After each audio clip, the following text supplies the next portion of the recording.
Pemirsa, wacana tentang kontestasi pemilu 2024 mulai memanas. Sejumlah nama mulai digadang-gadang menuju gelanggang. Hal ini menandai sebuah realitas bursa pencapresan yang mulai dipanaskan dengan ragam kepentingan meski banyak orang berkeinginan, tapi tidak semuanya punya modal elektoral memadai. Jalan panjang pemenangan dimulai dengan tahap pemunculan kandidat. Tidak mengherankan jika saat ini bursa nama figur-figur potensial mulai digadang-gadang. Ada nama Ganjar Pranowo, Anies Baswedan, Puan Maharani, Prabowo Subianto, Airlangga Hartarto, Ridwan Kamil, dan sejumlah nama populer lain, baik dari kalangan politisi partai politik, kepala daerah, menteri, pengusaha, atau yang lainnya. Pada tahap pemunculan yang diperkuat adalah citra diri, sehingga berpotensi dipertimbangkan dalam bursa kandidat. Kemudian tahap primary sangat menentukan karena dalam situasi kompetitif, apakah kandidat mampu meyakinkan kekuatan politik seperti partai politik memberikan tiket menjadi calon presiden maupun calon wakil presiden atau tidak. Namun demikian, tidak mudah melakukan negosiasi dalam komunikasi politik, terutama dengan partai politik yang sangat pekat dengan kepentingan elit utamanya. Salah satu yang meyakinkan pihak partai adalah halayak, adalah potensi keterpilihan mereka di pasar elektoral.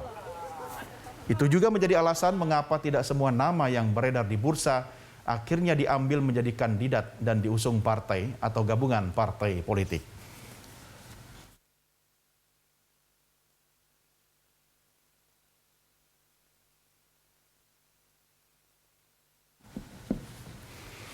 Setelah DPR dan pemerintah beserta KPU menyepakati rangkaian pemilu 2024, partai-partai politik langsung mengejarkan konsolidasi internal dan komunikasi dengan kekuatan politik lain.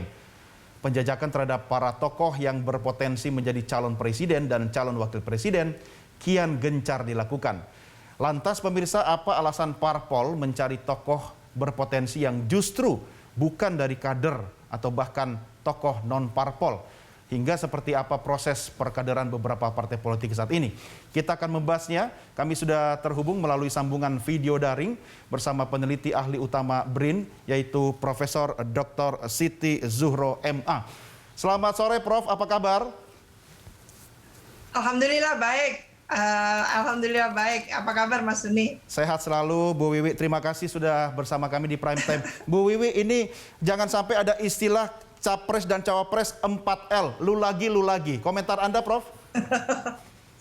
Iya, ini menarik memang. Ada continuity engines, ada yang berubah, ada yang berkesinambungan dari kelihatannya kecenderungan kita menyongsong pemilu 2024 kalau dibandingkan dengan pemilu 2019.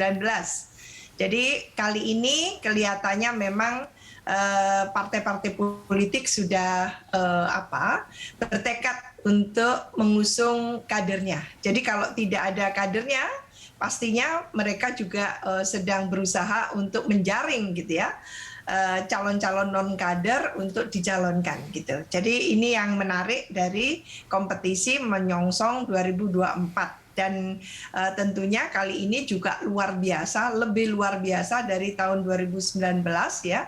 Bahkan 2014 karena masyarakat melalui para relawannya itu sudah mendeklarasikan tadi yang nama-nama yang disebutkan oleh Mas Doni tadi itu luar biasa, Mas Ganjar, Anies, semua dideklarasikan gitu ya. Ini antara lain menunjukkan bahwa sebetulnya masyarakat was-was dengan calon-calon yang mungkin mereka minati gitu ya, mereka anggap oke kualifikasinya, kompetensinya, tapi belum tentu diakomodasi oleh partai politik lah. Mengenai lo lagi tadi itu, ya memang idealnya setiap era itu kan ada pemimpinnya, setiap pemimpin ada eranya. Jadi idealnya ada semacam pergantian lah ya, gitu ya. Namanya juga suksesi. Suksesi itu pergantian kepemimpinan. Oleh karena itu kita ingin menyaksikan di 2024 kompetisi kontestasinya itu sangat serius. Jadi partai-partai yang merasakan di internalnya ada kader-kader yang bagus, bahkan tidak cukup 1, 2, 3, lebih dari itu, silahkan melakukan konvensi. Jadi konvensi di internal partai untuk menjaring siapa gitu ya, yang the best among the best tadi itu yang patut untuk dipromosikan. Karena tadi Mas Doni, bukan relawan atau komunitas yang diberikan tanggung jawab oleh konstitusi kita untuk mengusung capres-cawapres, tapi adalah partai politik. Menurut konstitusi seperti itu. Jadi partai politik sekarang ini sudah harus bersiap gitu ya, baik dengan kadernya maupun non-kadernya nanti untuk diusung. Hanya yang menjadi kewas-wasan dari publik luas itu adalah apakah akan masih tidak dibolehkan gitu ya 0% itu. Apakah 0% akan dibolehkan dengan Mahkamah Konstitusi adanya judicial review. Ini yang masih belum memberikan kepastian. Tapi sampai saat ini yang jelas akan mengikuti pola gitu ya. Pemilu ketika tahun 2019, yaitu dengan 20% suara di DPR, 25% suara nasional, seperti itu. Nah ini apakah akan diberlakukan atau mungkin di Mahkamah Konstitusi bisa digolkan gitu ya, berarti 0%. Lah itu baru kompetisinya asik gitu ya. Tidak hanya lo lagi gitu, tapi akan bermunculan gitu ya, calon-calon yang warna-warni tadi itu yang kita harapkan justru akan menjadi bridging gitu ya, jembatan bagi stagnasi gitu ya, pola rekrutmen kita yang seolah-olah kita kekurangan calon kan, seperti itu. Iya, Prof, ini kan sekarang masih 20%. Urusan nanti jadi 0% atau berapapun angkanya kan sekarang kita masih ikut patokan 20%. Kalau dilihat dari sisi perkaderan partai politik sendiri, Bu Wiwi, Anda melihatnya seperti apa? Karena saya sering melihat loh berita-berita tentang para partai menyelenggarakan sekolah kader dan sebagainya. Emang itu nggak jalan ya, Prof?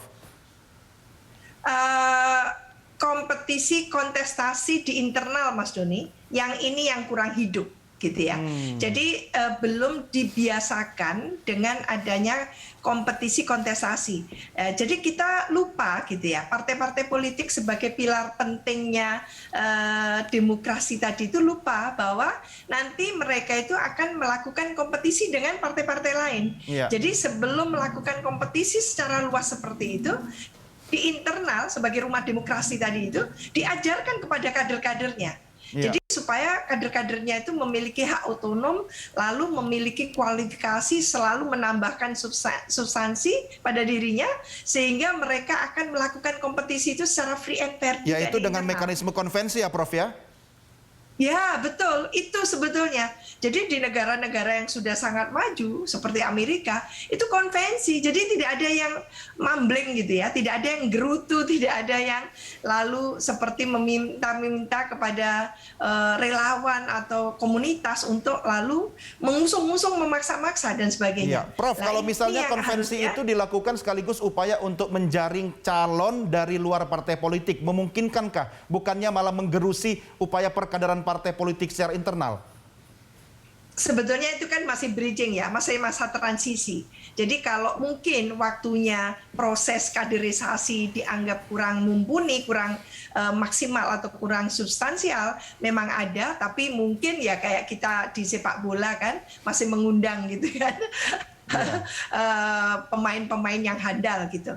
Menurut saya wajar saja gitu. Jadi kompetisi itu sudah dilakukan dengan mengundang gitu ya non kader, dan itu sudah dilakukan di pemilu kalau tidak salah waktu itu Golkar ya tahun 2004 melakukan konvensi.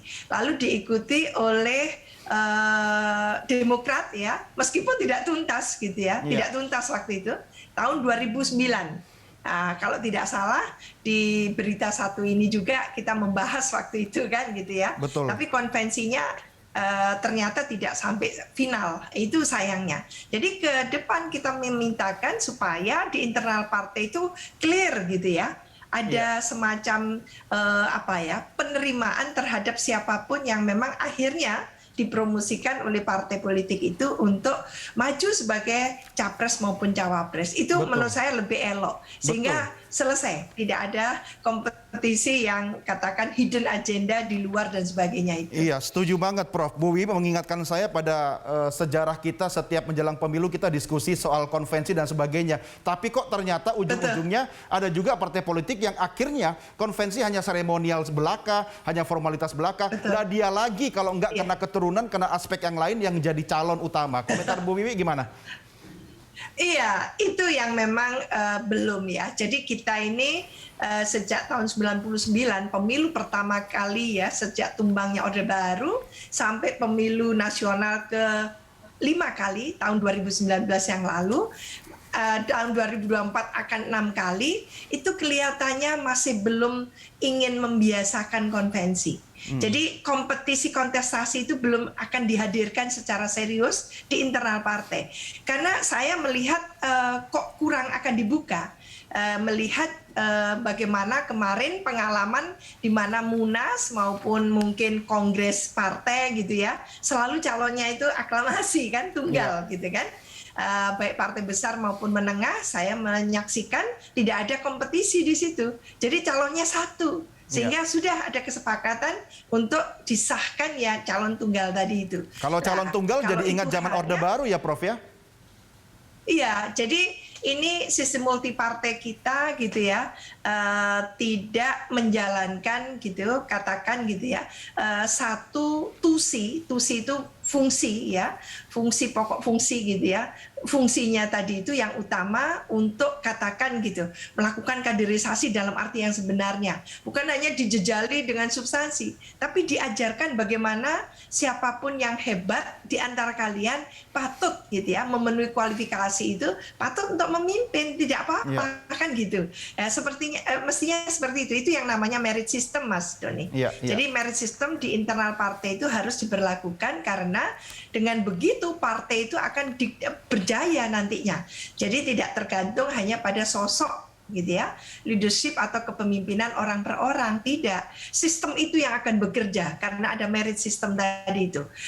Tidak dikelola secara nepotisme, secara kolotisme gitu kan, tapi betul-betul secara transparan dan akuntabel, memberikan peluang kepada siapapun. Itulah demokrasi, duduk sama rendah, berdiri sama tinggi. Jadi bukan ada diskriminasi untuk katakan kader-kader tertentu, apalagi membangun yang kita sebut dengan dinasti politik atau politik kekerabatan, tidak seperti itu. Betul. Kan? Mungkin kondisi ini juga sangat dipahami oleh elit partai politik ya Prof ya, sehingga mereka juga walaupun kesannya membuka pintu bagi publik untuk ikut bertarung dalam ajang perkaderan dan konvensi, tetapi kalau sudah kepepet ya elit mereka sendiri yang maju. Atau Prof, mungkin kalau ketemu tokoh non partai politik, kemudian tokoh itu dianggap mampu memenangkan capres atau pemilu nanti, tokoh itu akan diparpolkan. Komentar Prof gimana? Ada yang kalau pengalaman pilkada kemarin, ada yang masih melakukan defense mechanism gitu ya. Jadi tokoh-tokoh tertentu, buktinya Ridwan Kamil juga belum masuk partai. Buktinya Anies Baswedan juga belum masuk partai politik gitu ya. Jadi itu menunjukkan bahwa sebetulnya tidak seluruhnya dari kader yang tadinya non kader itu menjadi langsung kader. Ada yang lalu ya sudah, daripada saya nanti masih menimbulkan sanksi dari pihak partai politik, dia cebur sekalian gitu. Tapi ada yang masih merasakan lebih nyaman untuk tidak menjadi kader, tapi ada afiliasi ke sana gitu kan. Afiliasi itu pasti Mas Doni, kalau tidak pastinya tidak akan direkrut ya oleh partai, karena itu satu prasyarat ya, dia menunjukkan keberpihakan atau kecenderungan kepada satu partai politik tertentu. Itu yang kita harapkan. Yang jelas adalah ke depan itu bagaimana partai politik gitu ya mampu menunjukkan kepada masyarakat bahwa dirinya adalah betul-betul nanti partai itu bisa mengusung atau merekrut gitu ya calon-calon yang memang betul-betul berkualifikasi, itu sebetulnya. Jadi bukan memaksakan kehendak dengan cara pendekatan yang nepotis maupun politisme. Sehingga kalau itu yang terjadi, pastinya masyarakat resisten, kan itu. Baik, baik. Bu Wiwi, terima kasih sudah bergabung bersama kami. Salam sehat selalu, Prof. Iya, sama-sama, salam sehat. Pemirsa, demikian diskusi kami dengan Profesor Dr. Siti Zuhro MA. Beliau adalah peneliti ahli utama dari Badan Riset dan Inovasi Nasional. Prime Time segera